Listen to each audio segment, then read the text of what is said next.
사람들이 믿는 종교에는 이 겉사람과 속사람이 있습니다. 겉사람은 율법과 제도와 그리고 종교의 조직을 지키는 사람을 의미합니다. 그런데 겉사람이 존재하는 이유는 종교의 속사람을 찾아가기 위해서 겉사람이 존재하는 것입니다. 그리고 종교의 겉사람이 존재하는 것은 속사람을 우리의 삶에서 살아내기 위해서 또 존재하는 것이죠. 그래서 우리가 외형적인 여러 가지가 있지만은 그 내면의 진짜 본질은 우리의 속사람을 찾아가고, 속사람은 또한 우리의 삶에서 그것을 만들어가는, 살아가는 그것이 신앙의 본질이다, 이렇게 보면 되겠습니다. 그렇게 보면 신앙생활의 핵심은 겉사람이 아니라 속사람이라는 사실을 우리가 알 수가 있어요. 그런데 그렇게 소중한 속사람은 참 안타깝게도 사람의 눈에는 보이지 않아요. 보이지 않는 속사람을 지켜내려고 생겨난 것이 우리의 눈에 보이는 겉사람의 여러 모습들, 즉 제도나 봉사나 아니면은 여러 가지 제도들이 바로 겉사람의 모습들이죠. 가톨릭에는 우리 개신교와 다르게 그 예배를 드릴 때, 미사를 하라고 그러죠. 드릴 때에 여러 가지 행사가 있습니다. 이렇게 보이는, 눈에 보이는 행사들. 근데 우리 개신교회는 그런 행사가 없어요. 왜냐하면은 그런 행사가 중요한 게 아니라 더 중요한 것은 바로 속사람이 하나님과의 관계가 중요하기 때문에 그런 것을 개신교회가 중세시대에 개혁을 한 것이 개신교회죠. 겉모습에 담긴 본질적인 것은 속사람에 가까이 다가서라 라는 뜻이 담겨 있는 거죠. 에베소 3장 16절입니다. 그의 영광의 풍성함을 따라 그의 성령으로 말미암아 너희 속사람을 능력으로 강건하게 하시오며. 여기 보게 되면 속사람을 능력으로 강건하게 하시오며, 이 속사람은 하나님과의 관계성을 유지하는 내 속에 있는 진짜 나를 얘기하는 겁니다. 여기서 말하는 속사람은 진짜 나가 뭐냐? 다른 말로 얘기하면 내 속에 들어있는 나의 자아, 철학적인 용어로는 에고, 이렇게 얘기하는 거죠. 근데 우리는 이게 눈에 보이지 않으니까 거기에 대하여 깊이 생각할 여절도 없고, 그리고 또 생각도 안 하고 종교적인 겉사람에 의한 제도적인 문제에 충성하면 그게 신앙생활을 다하는 것이다 라고 착각을 할 때가 많이 있어요. 그게 또 현실이고요. 그래서 뭐를 했느냐 안 했느냐 이것을 놓고 싸우는 경우가 많이 있다는 얘기죠. 우리 개신교회도 똑같죠. 주일 지키고 헌금도 하고 11조도 드리고 봉사도 합니다. 이런 것을 하는 것을 종교의 전부로 여기면 안 된다는 얘기죠. 그런 것은 종교의 겉사람도 할 수 있고 속사람이 정말 거듭난 하나님이 기뻐하는 사람도 똑같이 합니다. 그런데 안타까운 것은 교회의 여러 봉사는 나의 속사람인 자아에서부터 봉사를 해야 진정한 봉사가 된다. 정말 내 속사람이 하나님을 사랑하고 그 다음에 구원받음이 너무 감사하고 그 다음에 천당 가게 하신 것이 너무 감사해서 정말 한다, 봉사한다, 믿음으로 산다, 이런 것들이 돼야 되는데 그렇지 못한 것들이 종종 있기 때문에 안타까움이 있다, 이런 것을 얘기하는 거죠.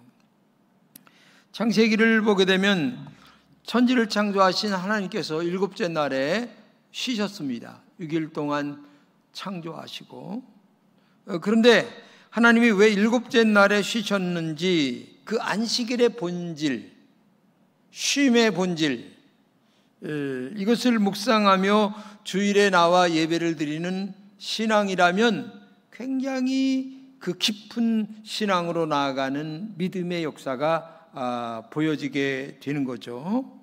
우리의 아마 내면이 훨씬 더 달라지지 않을까 하는 생각을 가져봐요. 주일에 예배를 드리는 것은 내가 하나님의 백성으로 구별되었다는 것을 고백하는 행위입니다. 주일에 세상 일을 쉬면서 하나님께 예배를 드리는 것은 집중하는 그것은 영적으로 쉬고 육신적으로도 쉬는 의미가 있는 겁니다. 만약에 오늘 예배당에 안 나왔다면 집에서 뭘 하시겠습니까?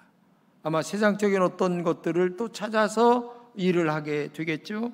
근데 예배를 드리면서 말씀을 듣고 내 영의 쉼을 얻고, 그 다음에 육신도 쉼을 얻고, 또 친교를 하면서 관계 유지가 되어지는 이런 것들이 다 쉼을 얻는 하나의 과정이다.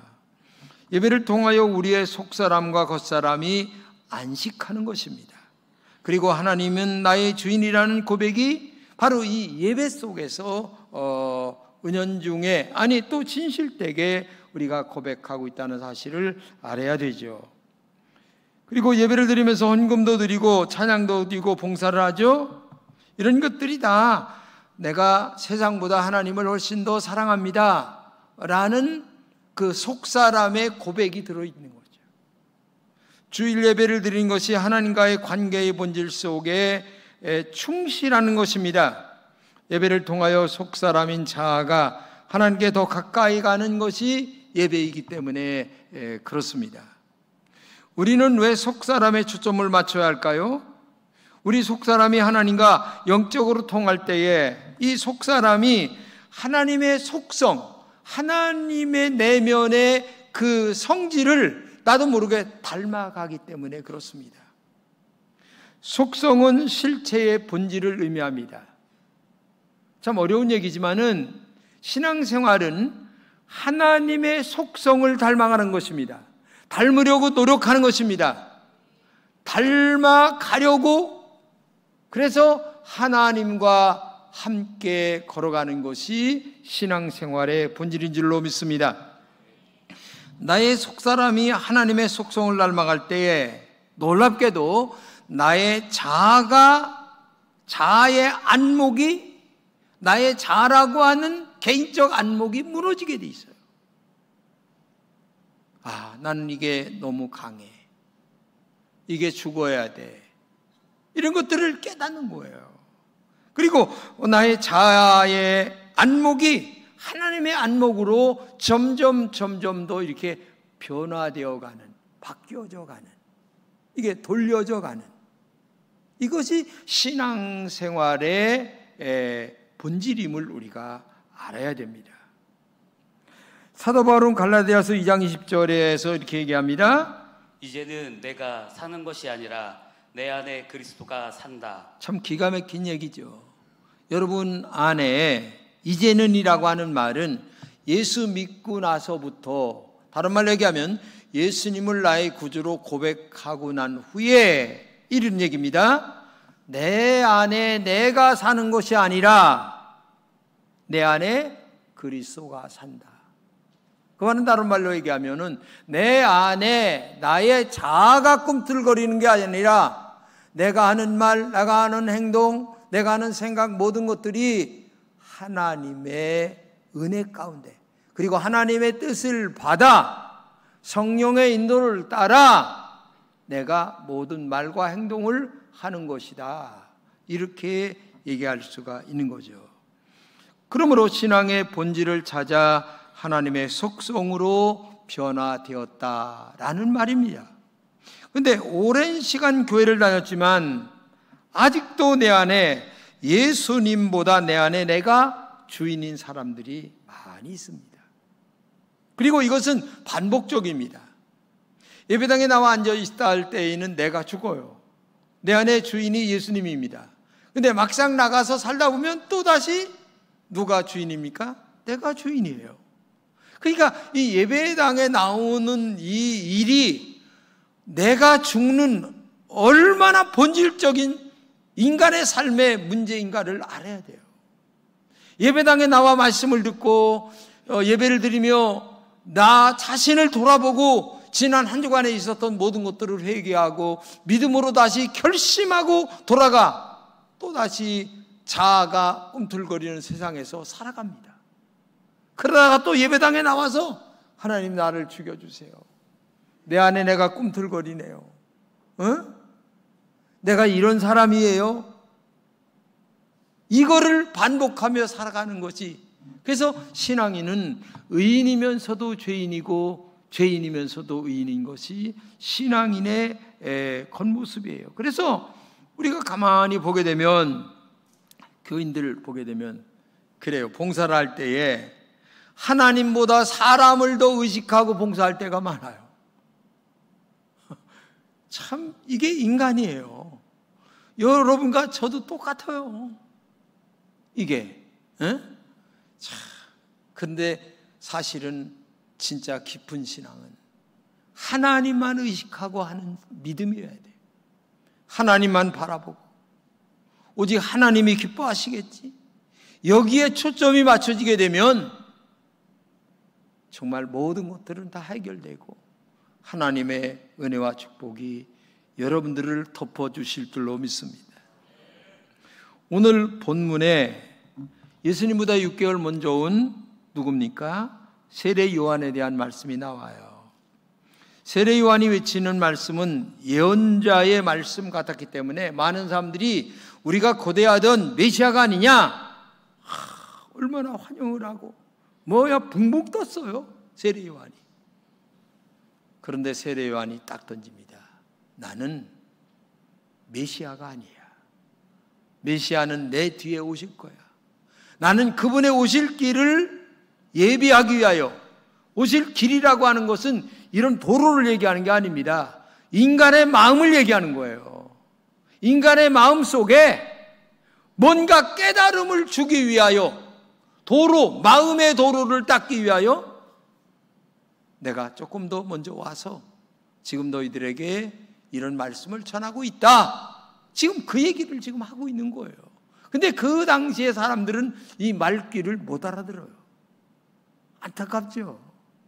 지금도 마찬가지입니다. 제가 설교를 하고 있지만은 저의 이 말귀를 못 알아들으시는 분도 많이 계세요. 알죠?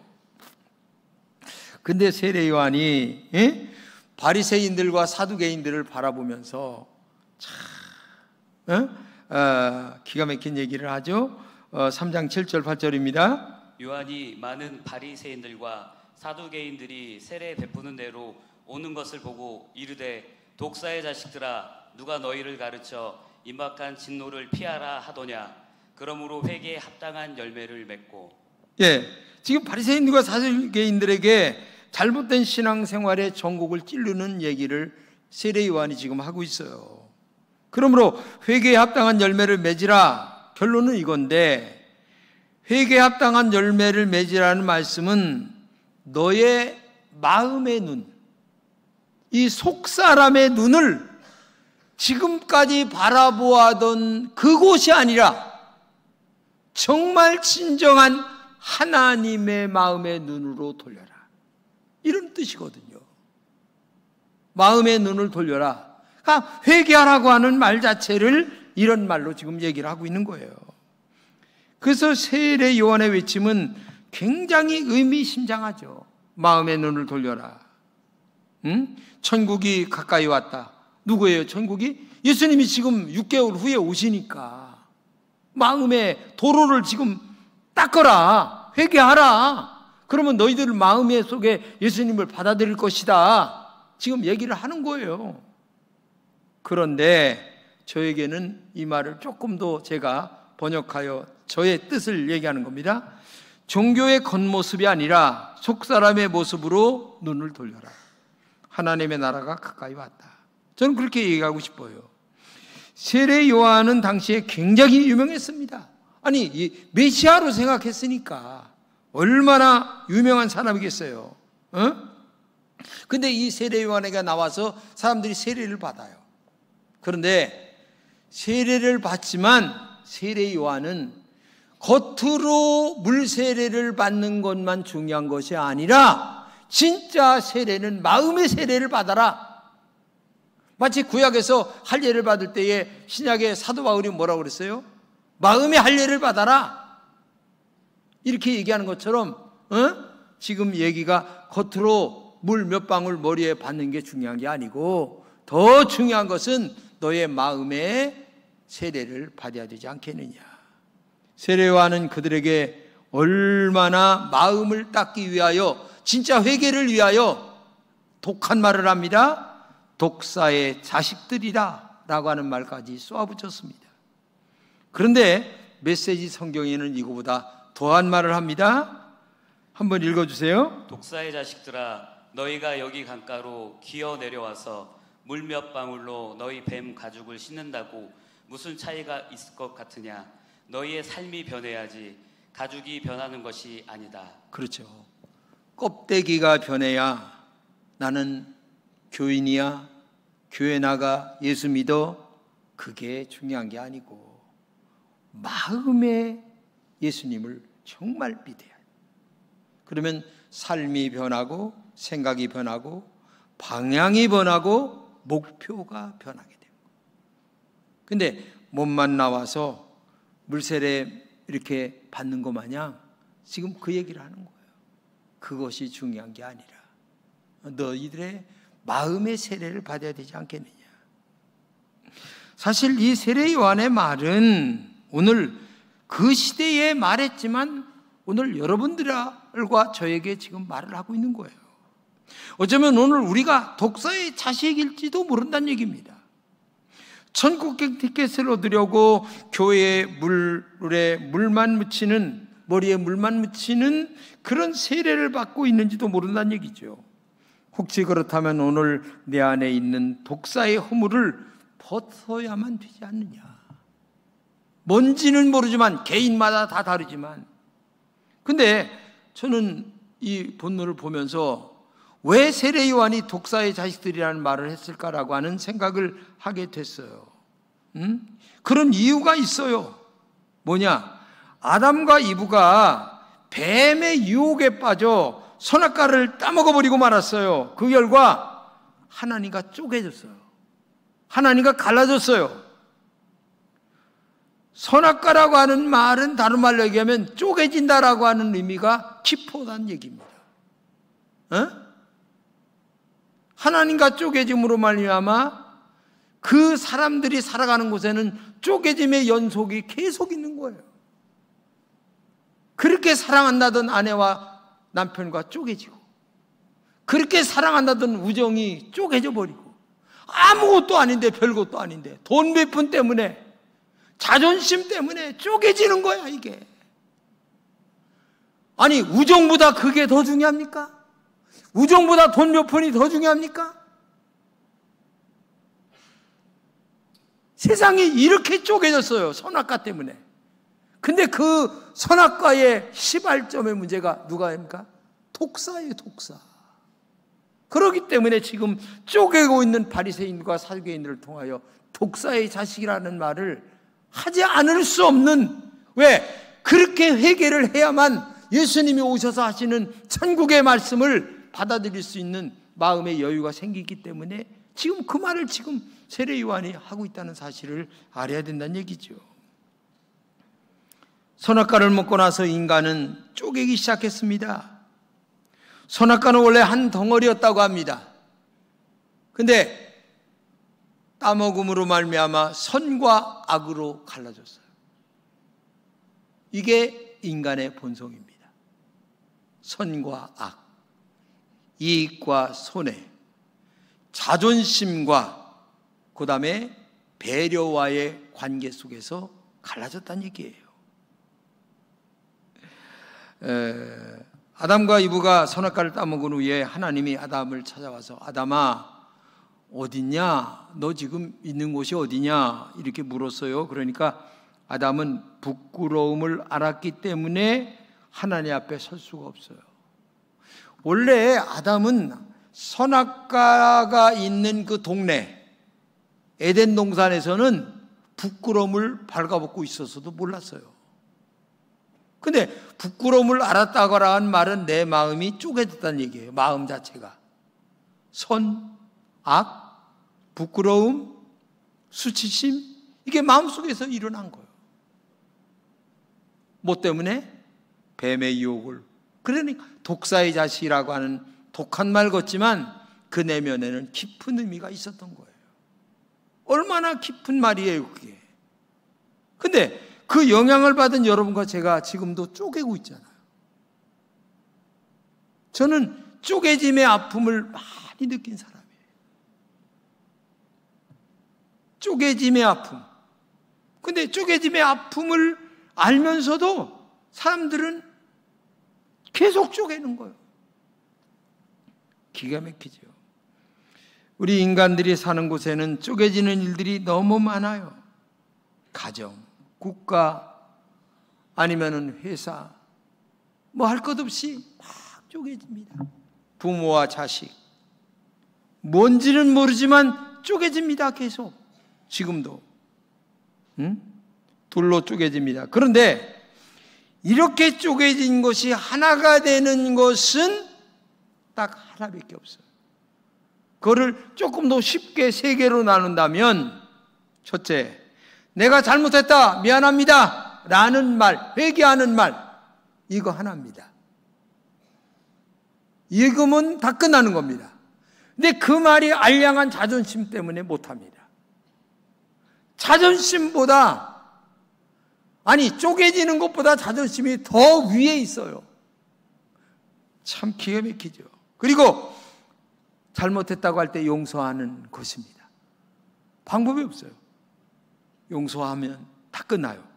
그리고 내가 아니라 내가 잘못했다라는 말이면 다 끝나는데 죽어도 안 하네, 이거를. 사람들이 죽어도 안 해.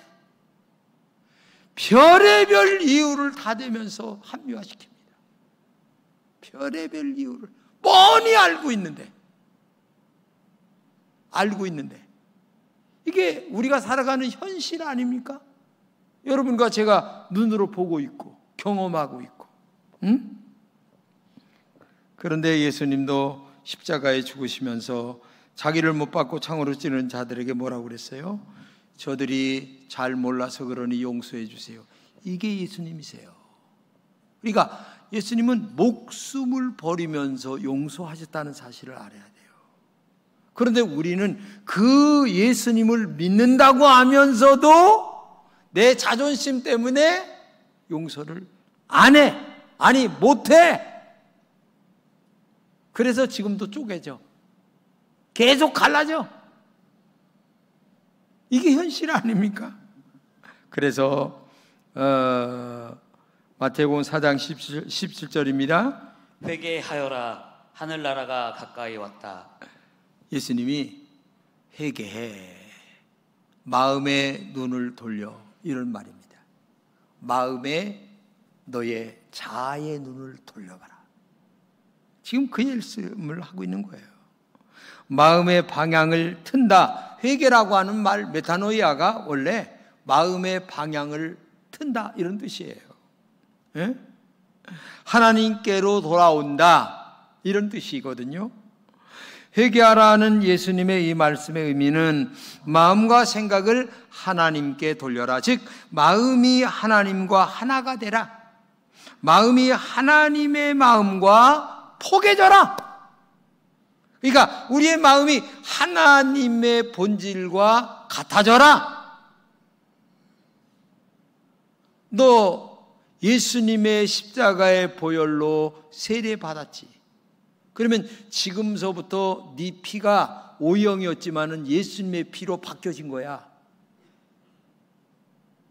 A형이었지만은 예수님의 피로 바뀌어진 거야. B형도 바뀌어진 거야. 근데 우리가 살아가는 말, 행동 속에는 아직도 옛날에 O형이야. 아직도 지금 B형이야. 아직도 지금 A형이야. 이게 우리들이에요. 이게 우리들. 죽을 때까지 가지고 가는 거예요. 참. 그러니까 세례 요한이 마음의 길을 닦기 위하여 회개하라. 예수님과 마음을 포개라. 이 말을 지금 하고 있는 거예요. 사람들은 묻습니다.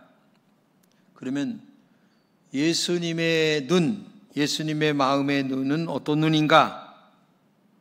예수님은 마태복음 5장 3절입니다. 행복하여라 마음이 가난한 사람들아 하늘나라가 그들의 것이다. 한마디로 얘기하면 예수님의 눈은 하늘나라가 들어있는 눈이에요. 천국이 들어있는 눈. 예수 믿는 사람들을 세상 사람들이 볼 때에 굉장히 고독해 보여요. 아이고 저거는 맨날 가서 교회 가서 주여 주여만 찾고 앉았고 뭐 새벽 기도를 간다나 저녁 기도를 간다나 거기가 밥을 줘 아니면은 뭐를 줘 가서 주여 저 또 오늘 또 눈물을 흘리고 왔다네 또 응? 등신도 참 나온 응? 맛을 모르는 사람이죠. 맛을 예수 믿는 맛을 모르는 사람이에요. 응? 여러분 저는 25살까지 불교 집안에 있었어요. 근데 25, 4살 그때 4살 11월 달인가 군대 제대할 때요. 하나님이 제 마음에 찾아오셨어요. 이야 천국을 경험하니까 등신이 되더라고. 등신이 되더라고. 등신. 그게 뭐냐면은 여기 지금 우리 친구도 있어요. 중학교 고등학교 같이 나온 친구. 근데 등신이 된다고 하는 말은 교회만 나가서 사는 거예요. 등신처럼. 주여 주여. 참 이게 등신이지 뭐예요. 세상 사람들이 볼 때는 등신이에요. 근데 그 등신이 하나님과 동행한다고 하는 사실을 알아야 돼요. 이게 마음의 눈을 돌린 자의 결과예요. 응? 마음의 눈을 그렇게 돌려야 되는 거예요. 왜? 하나님의 나라가 그 속에 있다는 거야. 하나님의 나라가 임한다는 거예요. 응? 그러니까 회개라고 하는 말은 나의 눈의 관점에서 하나님의 눈의 관점으로 마음의 눈을, 영의 눈을 돌려가는 거예요. 근데 예수를 오랫동안 믿어도 그 마음의 눈의 관점을 돌리지 못하는 거야. 알량한 자존심 때문에. 이게 우리들의 현실이에요. 그러나 회개하는 마음에 여러분이 찾고 있는 진정한 등신 같은 하나님의 나라가 임하게 될 줄로 믿습니다. 진정한 회개로 여러분의 마음의 눈을 하나님의 안목으로 돌리는 은혜가 있기를 진심으로 축복합니다. 그때 진정한 행복, 진정한 영의 은혜, 생수의 강이 배에서 흐르는 놀라운 축복과 은혜가 임하게 될 줄로 믿습니다. 이거를 한번 맛을 봐야 그 맛집에 또 가는 거예요. 남이 등신이라고 해도 상관없어. 그 등신보다 훨씬 더 큰 은혜가 내 가슴 속에서 역사하고 있기 때문에 등신 100번 들어도 상관없어요. 행복의 은혜가 내 마음 속에서 시원하게 흐르는데 그걸 어떻게 설명할 수가 있겠습니까? 먹어봐야 알아 이 등신아 이렇게 하는 거예요. 응? 따라서 합시다. 먹어봐야 알아 이 등신아. 반대로 이제 저게 등신으로 보이는 거야. 이제 반대로 이제 아이고 저 등신 것들 그렇게 얘기가 되는 거예요. 등식이 그 함수의 등식이라는 게 영적 함수의 등식이라는 게 그렇게 보이는 거예요. 그게 영적인 거예요. 그러니까 생명을 걸잖아요. 순교가 나오는 거예요. 거기서 순교가 저절로 나오는 거예요. 에? 아니 목숨보다 이 등신이 훨씬 더 행복하다니까. 목숨보다 너무 중요하게 느끼는 게 이 등신이라니까. 예수 믿는 등신. 이걸 알아야 돼요. 이 기쁨이 여러분들에게도 임하시기를 진심으로 축복합니다. 주색 잡기로 집안을 망친 남자가 극적으로 회개합니다. 그리고 정말 빛나는 생애로 살아가는데, 그게 누구냐면 우리가 잘 아는 세계적인 문호인 빅토르 위고입니다.